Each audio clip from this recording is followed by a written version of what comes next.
মুসলমান থাকা সত্ত্বেও এই ধরনের কেন? দেখেন, আমাদের দেশে যে ধর্মীয় গুরুরা আছে, আলেম সমাজ আছে, তারা সবসময়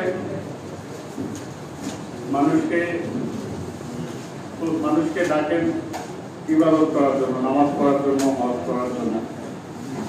কিন্তু আল্লাহ তাআলার বিধান বা কোরআন শরীফে দুই ধরনের হকের কথা বলা হয়, একটা হচ্ছে আল্লাহর হক, একটা বান্দার হক।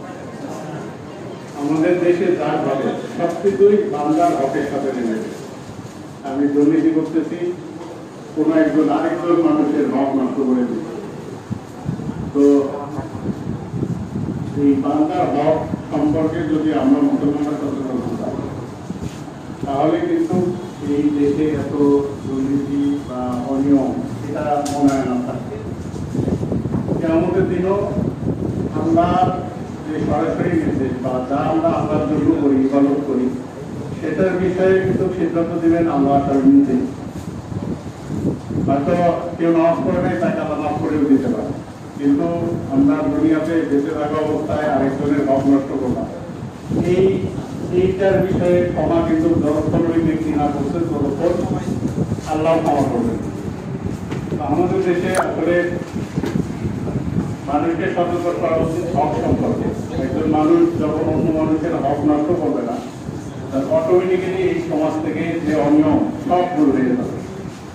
আমি একটা একটু আগে উদাহরণ দিল যে সেখানে যদি 10,000 টাকা দেওয়া হয়, রোজা নষ্ট করবে না, নষ্ট করবে না, কারণ সবার ভিতরে একটা ধারণা আছে যে এই রোজা যদি নষ্ট করি এর গুনাহ আমাকে আল্লাহ দেবে, এর বিনিময়ে সাজা আল্লাহ আমাকে দেবে।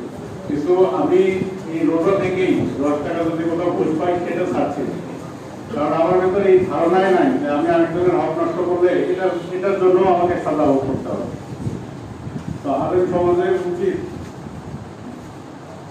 ইসলাম আল্লাহর যে ইবাদত, সেই ইবাদতের চেয়েও বেশি বেশি প্রচার করা, হক, মানুষের হকটা যাতে নষ্ট না হয় আমার দ্বারা। এটি যদি যেদিন এই সমাজে প্রতিষ্ঠিত হবে, সেদিন দেখবেন যে এই সমাজ থেকে, এই দেশ থেকে দুর্নীতি অনিয়ম সব বন্ধ হয়ে যাবে। আমি যখন প্রত্যেক পদে পদে মানুষের হক সম্পর্কে চিন্তা করবো, আমি কোনো অন্যায় করতে পারবো না। আমি নামাজ না পড়ি, সেটা হচ্ছে আল্লাহর নিজের বিষয়।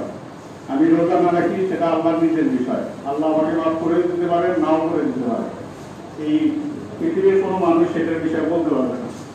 কিন্তু এই উপজেলায় কোনো একটা জিনিস বরাদ্দ আসলো, আমি যদি সঠিকভাবে না দিই, এটার জন্য এই উপজেলার প্রত্যেকের কাছে আমি দায়ী থেকে যাবো।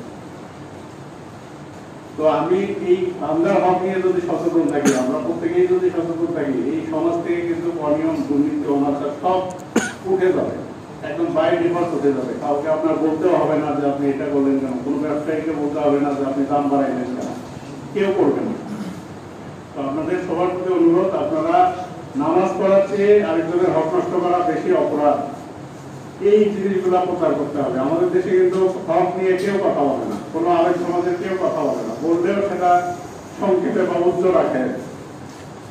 তো এটা যদি আমরা করতে পারি, আমাদের সমাজ থেকে অটোমেটিক্যালি এই ধরনের অপরাধ উঠে যাবে। তো আজকে সময় নেই, আমি খুব সংক্ষেপে শেষ করছি। আপনারা সবাই আমার জন্য দোয়া করবেন, আমাদের জন্য দোয়া করবেন, এই দেশের জন্য দোয়া করবেন, দেশটা যাতে সুন্দর উন্নত দেশ হিসেবে গড়ে উঠতে পারে। সবাইকে আমাকে এখানে আমন্ত্রণ জানার জন্য, এই আয়োজন কর্তৃপক্ষকে ধন্যবাদ জানাচ্ছি, আমাদের অফিসারদের পক্ষ থেকে সবাইকে ধন্যবাদ জানাচ্ছি। সকলের সুস্বাস্থ্য কামনা করে আমার পক্ষ থেকে ধন্যবাদ। আলহামদুলিল্লাহ, আমরা স্যারের কাছ থেকে অনেক মূল্যবান কথা শুনলাম।